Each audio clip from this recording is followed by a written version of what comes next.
As a woman with fibromyalgia, you can still do three things. Anything diagnosed can unexpectedly lead you to wonder what the future holds. The diagnosis of fibromyalgia is made using a variety of stereotypes that depict helpless misery.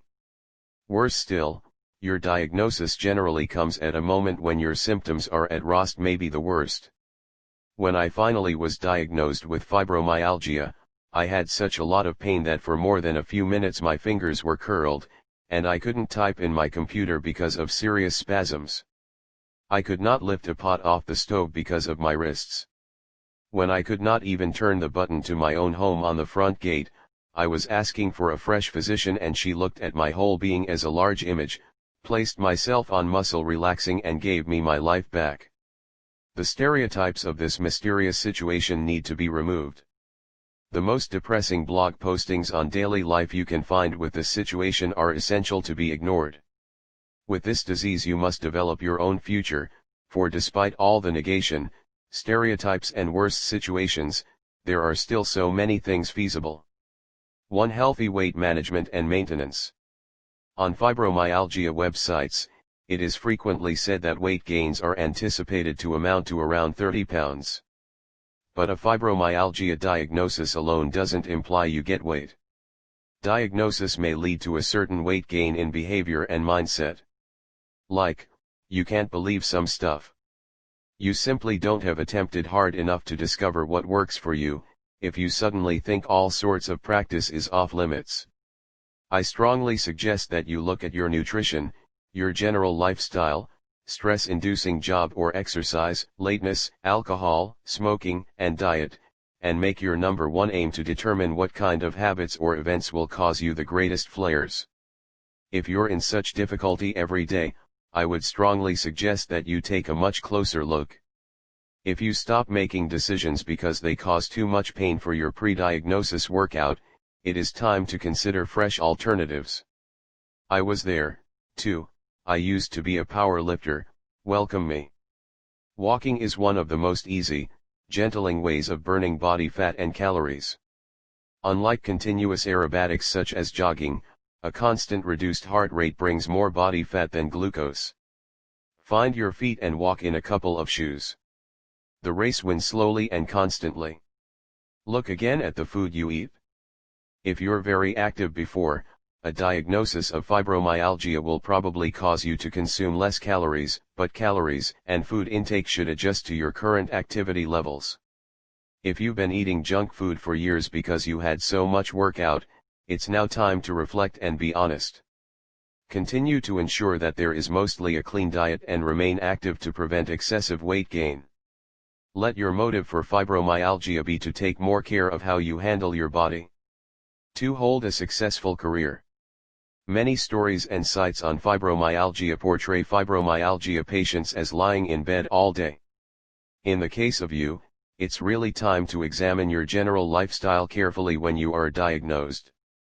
First, does your present work or career make you fibromyalgia friendly? I had been a personal trainer, a power yoga trainer and a bartender, in addition to be a writer, before my diagnosis, for example, very ludicrous bartender. All these things were a major contributor to my great pain and exhaustion. Leaving the sources of revenue behind and fully engaging in my career as an author meant that I chose a lifestyle that would suit my physical requirements as a fibromyalgia individual. On the other side, Lady Gaga is likely to suffer and struggle greatly and much more than she must until she is gone. I believe that it's evident that her body screams, I don't like this intensive and stressful lifestyle of achievement. 3. Motherhood and pregnancy. Only a few months from my wedding day when I was diagnosed. It's been many months before I diagnosed with my wife and I, who spoke seriously and with certainty we wanted to have kids. As soon as my new physician said, you have fibromyalgia, you could bet, one of the first issues in my head was, can I have kids still? An embryo? The maternity? She said, you can have kids completely before I even questioned this aloud. Don't let you prevent that. Do not let you stop it. It also explained how I cared for myself, how I managed my power and respected my boundaries, and how it affects all the other parts of my life like being a mother. I worried totally what would occur after my daughter was born during my first pregnancy. How often would I need a friend to assist me cope with an illness? If my pain flared up, would I play and roll on the ground? I am so thankful to report that, from the birth of my first kid, who is now 3 and has a baby sibling 7 months old, I have had only one flare-up. It took me 2 months for the flare-up to find the cause of my elbows and forearms. My postpartum flares triggered a hormonal birth control. When my first child was born, my obstetrician-gynecologist persuaded me to begin.